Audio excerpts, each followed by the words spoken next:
Day 12, how I got conned out of over $2 million. So apparently my kid tells me I need to do a filter when I'm on these, but I don't really know anything about filtering, and I'm sure later on down the line I'll learn, but nobody's probably really watching these videos anyway, so who the hell cares what I look like, right?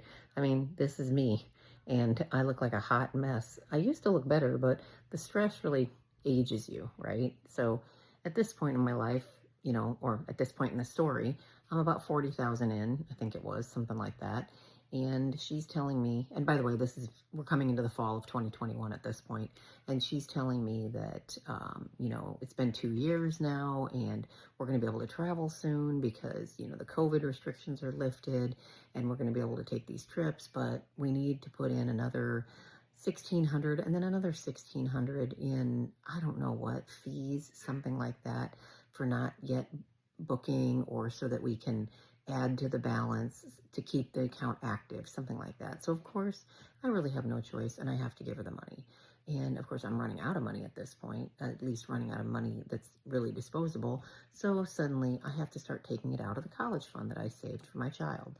So first dip into the college fund, which I swore I would never do, because what am I going to do? I got to give her this money, or, suddenly her husband's going to find out, he's going to start digging, tell my husband, we're both going to be divorced.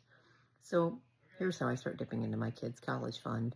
And of course, this is all a scam, but I don't know this at the time. And she's promising me up and down that she's doing all this for me to save me so that I'm not divorced. And if this was just her, that she would absolutely just tell her husband, and she would be caught, and she would get divorced, and it would be fine. And she's so sorry that she's done this, but she promises that she'll pay me back.